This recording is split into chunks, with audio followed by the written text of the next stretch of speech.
The man, the myth, the legend is here with me. His name is David Markwell on the Southside Ride. He has been a sponsor since day one of the Yeah Come On Show podcast that you can get wherever you get your podcast or on YouTube, which is where we want you because we film it, right, Jeff? We do. We are on video, just like we are now. We don't always do this, but we're going to work into some more video, some more social media clips.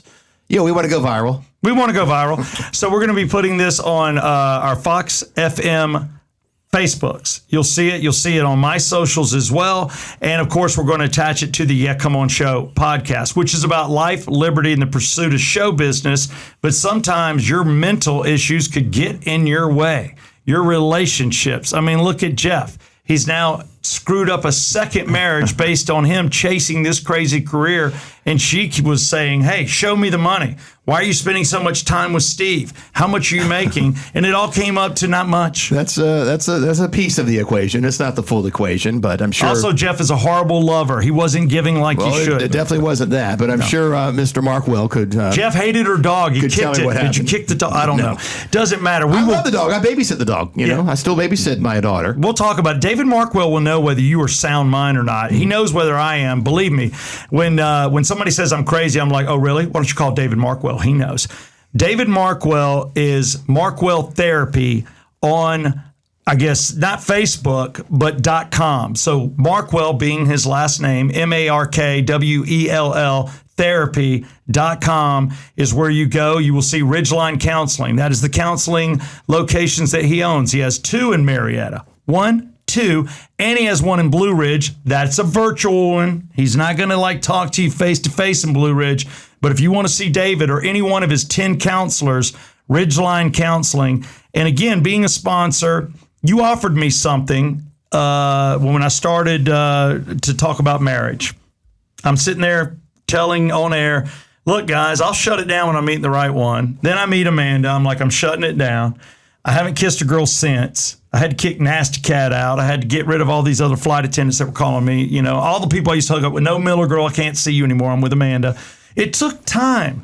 So David was smart. He knew that I had about 10 months before I was getting married. You called as a fan to the morning show, and basically you said, hey, I listen every day. How about some marriage counseling? And it was a great hook to get you on air. And ever since, you've worked with the regular guys, Bailey and Southside, Axel and Southside, and you've worked with me on Fox FM and on our podcast.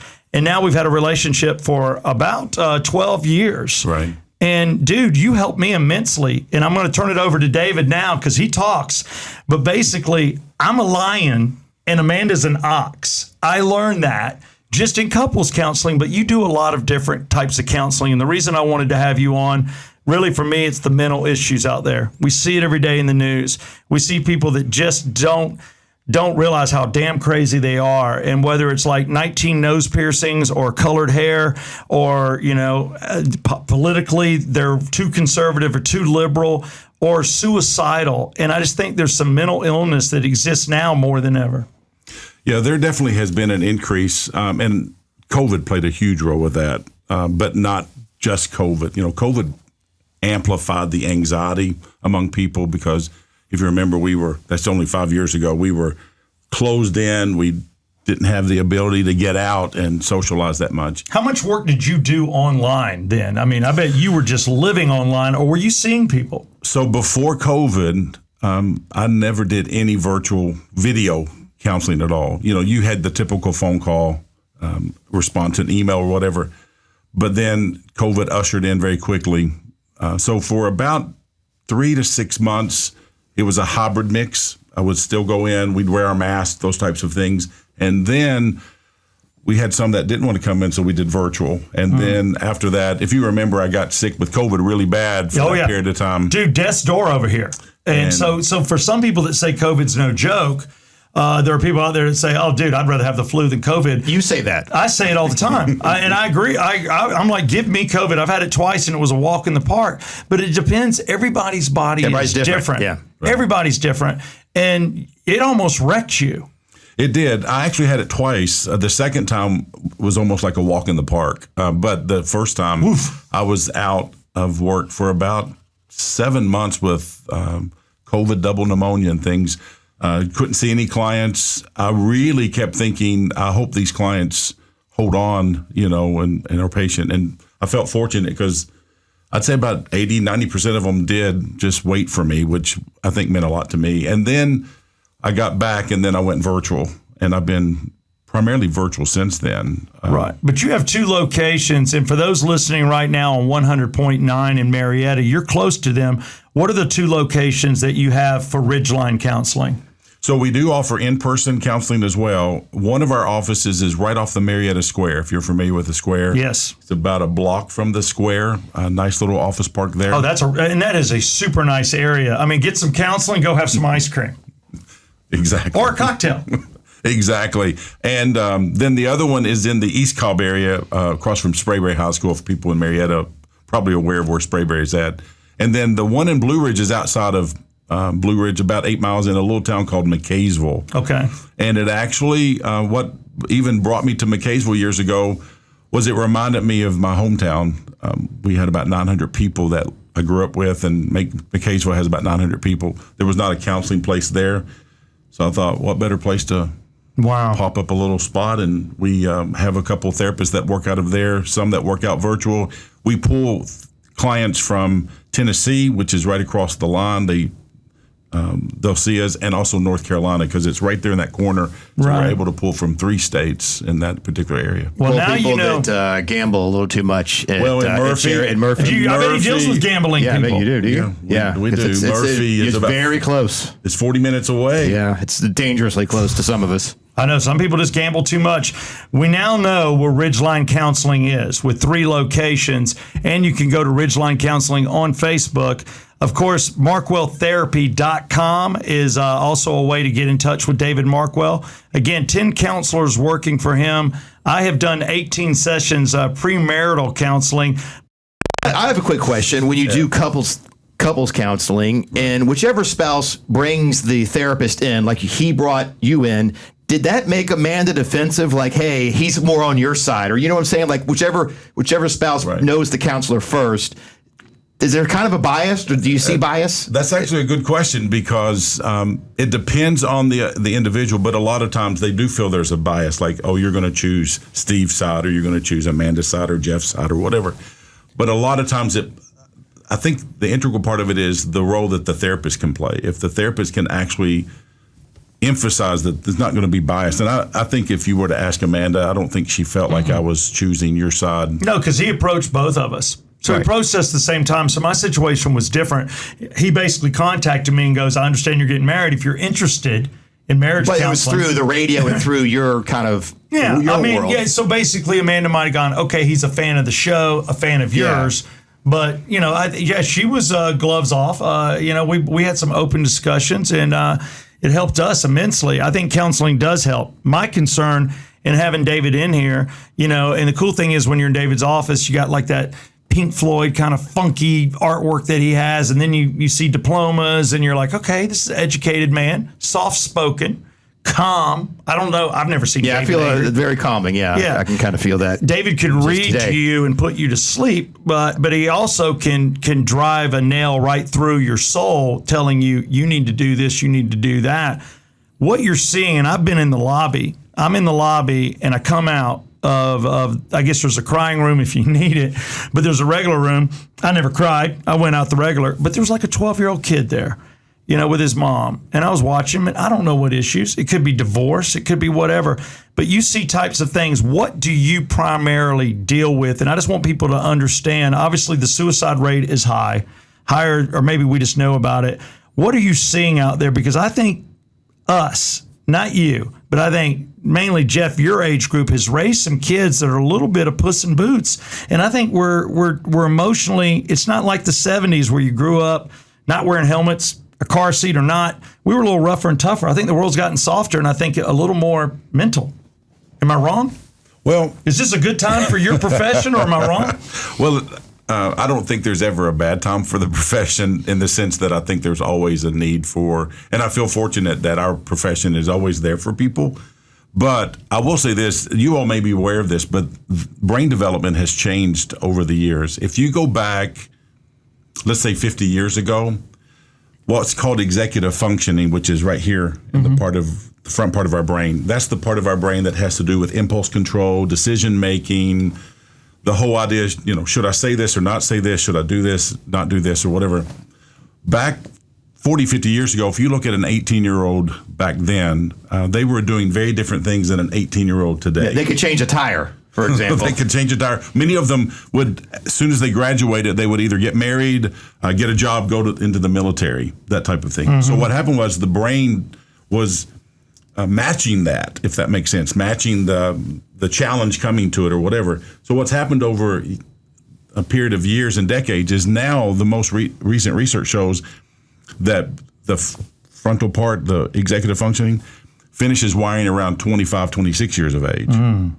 So that decision making and those types of things that years ago someone was making back at 17 and 18, they're not making those decisions till about 25 or 26. So everything's getting kind of delayed. Everything's getting delayed, and they're not quite sure. Some people believe that it has to do with some of the parenting techniques through the years. Yeah.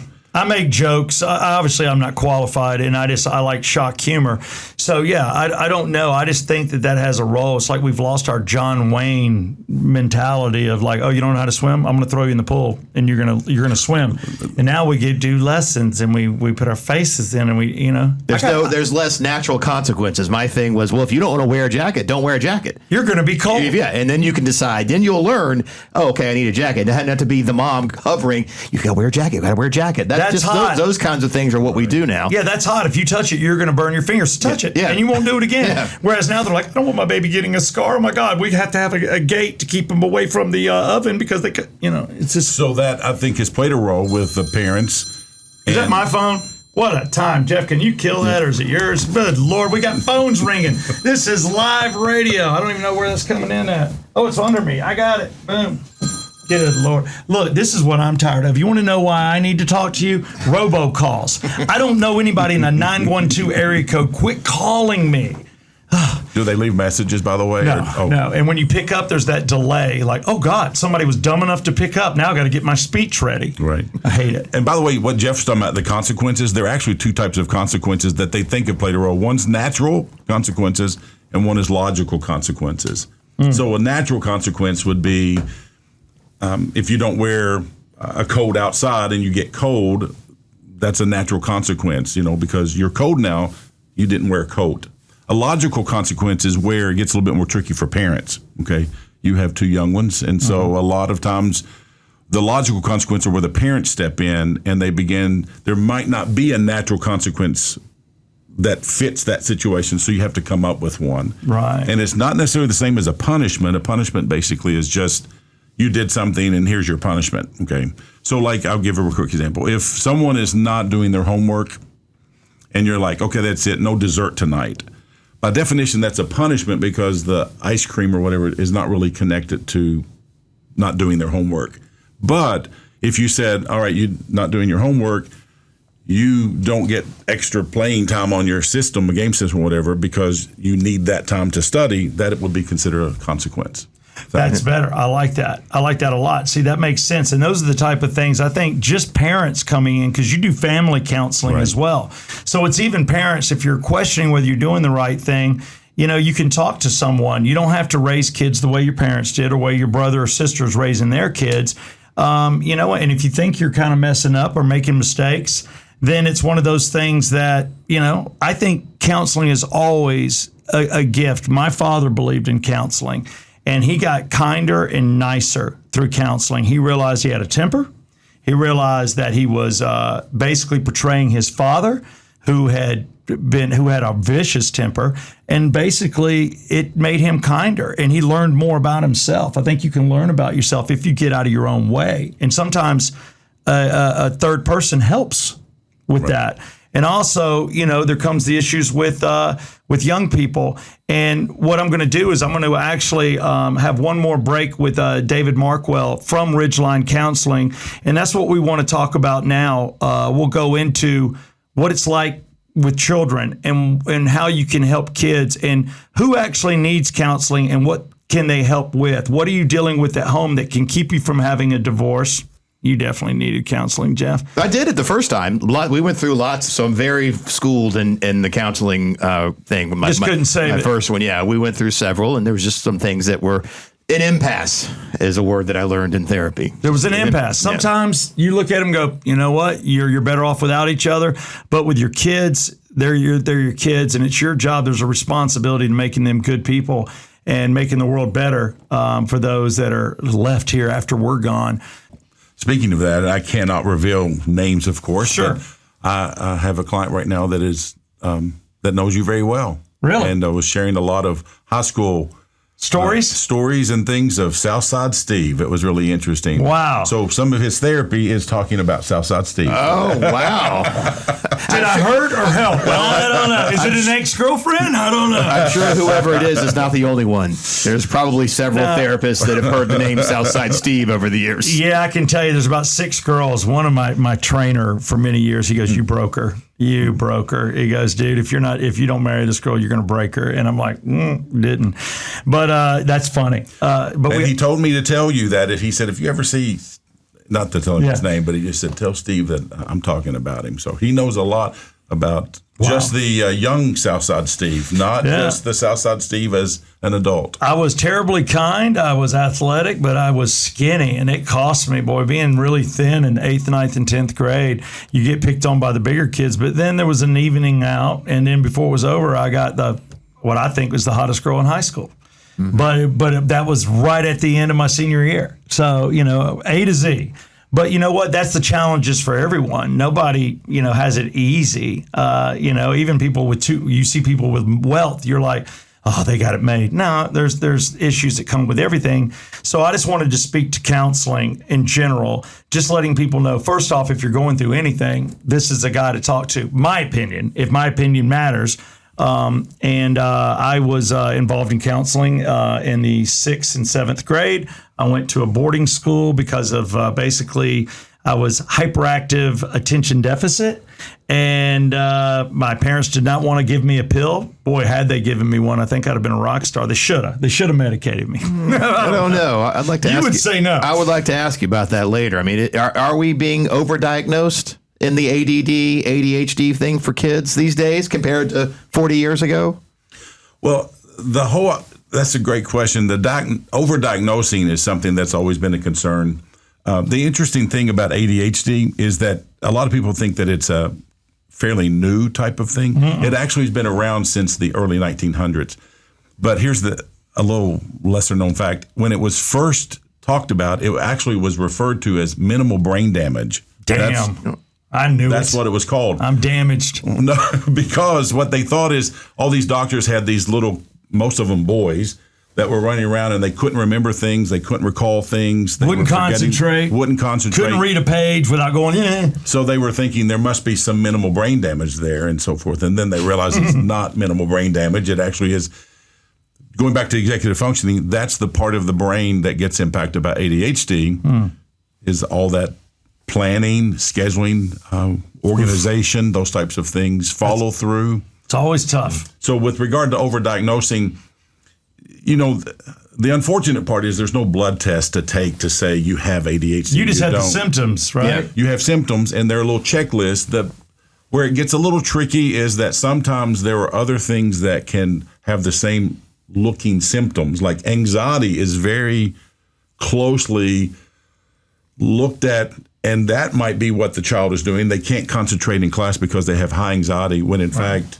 that's the issue, not necessarily ADHD. But if you give like a teacher the check, they check the boxes, and that becomes the diagnosis. So, because I had to sit behind the door in a team room. That is horrible. You put a kid behind the door, had that little door stopper, and there's like a little giant space behind there. They put a desk back there, and that's where I had to sit because I could not disturb others and be a disturbance. And that's what they did. Then they got really upset because once they finally looked behind the door, because I would just go behind it, they realized I'd put up posters and things. I was making it like a room, and then they got upset with me.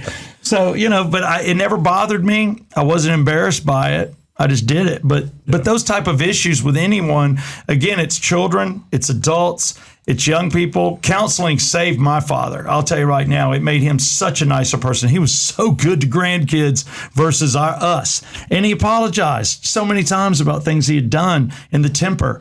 He literally lost his temper, and it was so great to be around, because you just didn't worry about Dad going off. Right. Because he learned through counseling how, all right, here's what I do. I need to stop. I need to step away. I need to count to 10, whatever. He would just leave for a second and come back and be fine. But he went somewhere to decompress. So he learned tools to maintain that. What worked for him, and that's what counselors help you with. There is a time frame, too, and you talked about it. It's like 50 minutes is a session. Right. A lot of people think of a counseling hour, it's 60 minutes, but it's 50 minutes.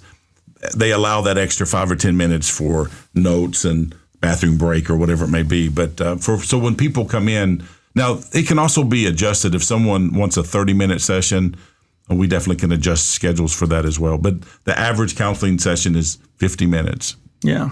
And I don't know what you're dealing with. People just don't. I mean, there's people out there didn't know anybody was dealing with anything until they commit a horrific crime.